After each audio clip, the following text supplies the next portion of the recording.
dipersembahkan oleh Luwak White Coffee.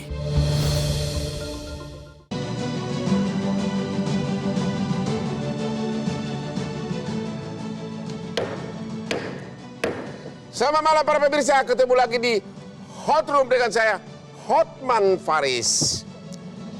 Heboh kasus Lesti dan Biral. Setelah dilapor polisi, tiba-tiba dicabut.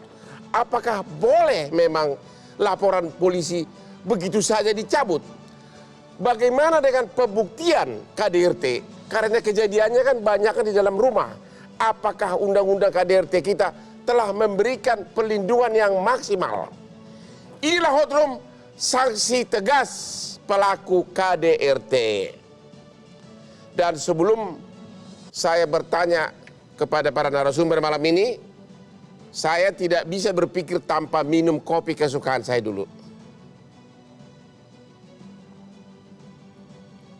Aduh, enak banget.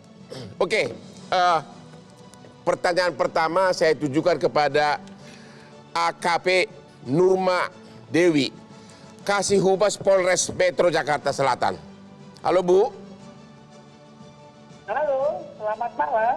Ya, pertanyaan pertama adalah, apakah yang dilaporkan oleh Lesti itu delik aduan atau delik biasa?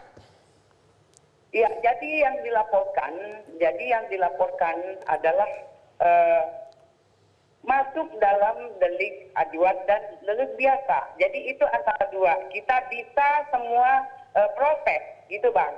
Mohon izin dari Undang-Undang 23 tahun 2004, kemudian juga di Kitab Pasal ayat 44 itu jelas ya. Jadi fisik adalah yang mengacu di situ. Jadi kita menerapkan pasal demikian Bang. Izin 44 ayat 1. Demikian Bang.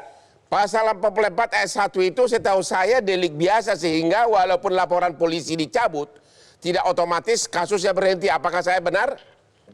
Ya betul Bang, mohon izin. Tapi kemarin setelah kita kan 44 ayat 4 itu jelas itu adalah delik aduan.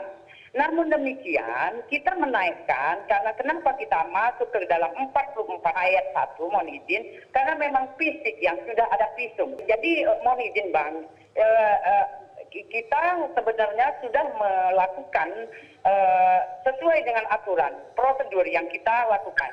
Karena dari mulai menerima laporan polisi, kemudian juga kita melakukan semua aturan yang sudah sesuai dengan SOP, ya. Jadi visum kita sudah lakukan, kemudian juga kita memeriksa saksi-saksi, kemudian juga kita sudah cek TKP. Itu aturan dan prosedural yang kita lakukan, Bang. Mohon izin. Oke, kasus KDRT biasanya kan terjadi di kamar yang indah atau di ruangan. Dan saksinya biasanya tidak ada. Apakah bukti visum itu cukup sebagai bukti adanya KDRT? Ya, jadi untuk di KDRT, mohon izin mungkin untuk Bapak sendiri udah pakarnya. Namun demikian mungkin di sini kita bisa menjelaskan sedikit karena memang di dalam laporan KDRT kita biasanya langsung memisum, apalagi fisik. Itu adalah bukti nyata bahwa itu sudah terjadi adanya tindak pidana yang terutama di pasal 44. Demikian Bang. Jadi untuk edukasi masyarakat, kalau seorang istri dianiaya oleh suami, apakah sebaiknya harus segera pergi ke rumah sakit dan ke polisi untuk mendapatkan visum? Dan apakah untuk mendapatkan visum dari dokter harus ada surat dari kepolisian? Ya, jadi demikian Bang.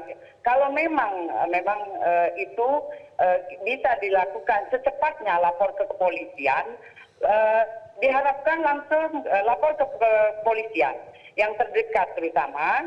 Nanti bisa ditindaklanjuti dengan kita membuatkan surat pengantar untuk visum ke dokter, ya, jadi ke rumah sakit yang kita rujuk.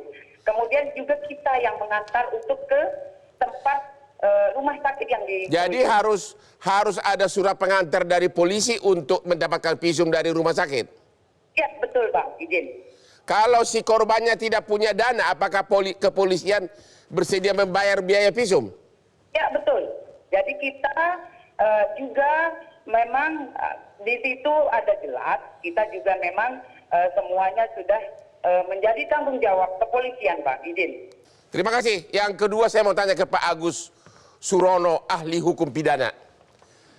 Yang dituduhkan yang dilaporkan oleh Lesti adalah, setahu saya pasal 44 ayat 1 Undang-Undang Kekerasan dalam Rumah Tangga. Ya. Saya ingin sampaikan bahwa pasal 44 ayat 1, ayat 2, ayat 3 itu adalah merupakan delik biasa. Artinya? Artinya dalam kasus Lesti ini adalah merupakan delik biasa. Artinya walaupun dicabut, ada tidak adanya pencabutan itu proses hukum tetap berjalan sebagaimana mestinya. ada atau tidak aja proses hukum berjalan. Ya, ada di pasal 109 ayat 2 KUHP, ada 3 alasan untuk dapat dihentikan proses penyidikannya. Satu, bukan merupakan satu tindak pidana.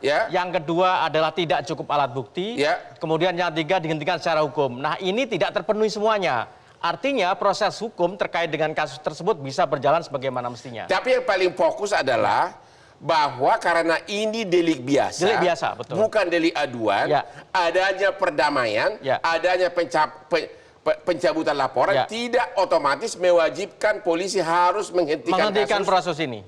Dan harusnya dibaik-baikin gitu ya Pak ya? Itu paling nanti bisa dijaga sebagai pertimbangan untuk diproses di pengadilan. Jadikan pertimbangan untuk meringankan, bukan untuk menghentikan proses penyidikan. Ibu Mariana, ya, sejauh mana KDRT ini sekarang sudah melanda Indonesia? Dan yang kedua, apakah Anda setuju seorang wanita yang korban sudah viral di mana-mana, semua rakyat simpati, tahu-tahu begitu saja dicabut? Coba, gimana Bu? Sebagian besar perempuan Indonesia dan para istri itu biasanya memaafkan suami pelaku KDRT. Sebagian besar? Sebagian besar. Walaupun mula-mula lapor, habis itu memaafkan? Ya. Jadi? Itu artinya ada persoalan rasa tidak percaya diri bagi para istri di Indonesia untuk melihat bahwa itu adalah sebuah ketidakadilan yang dia alami. Dan mereka tidak bisa membela dirinya sendiri. Tidak yakin dengan keadilan atau hukum yang ada. Karena antara lain tidak yakin atas hukum yang ada. Jaminan bahwa setelah melaporkan suaminya dia akan merasa aman dengan anaknya. Apakah rumahnya aman? Apakah ke depan tidak ada ancaman? Anda mengkritik polisi atau mengkritik siapa nih? Saya menceritakan pengalaman korban. Pengalaman korban? Ya. Itu maksudnya kurang yakin sama polisi atau kurang yakin sama pengadilan? Kurang yakin dengan sistem hukum yang ada, apakah bisa melindungi dia setelah dia melaporkan? Anda, sistem hukum yang ada termasuk kepolisian dan pengadilan? Anda lebih terperinci dong? Ya semuanya. Semuanya. Oke, kita istirahat dulu setelah yang berikut ini. Kalau suami tidak kasih nafkah sama istri dan anak, itu termasuk KDRT? Dalam tafsir dari kategori itu iya. Jadi harusnya jutaan penduduk Indonesia harusnya berhak membuat laporan KDRT.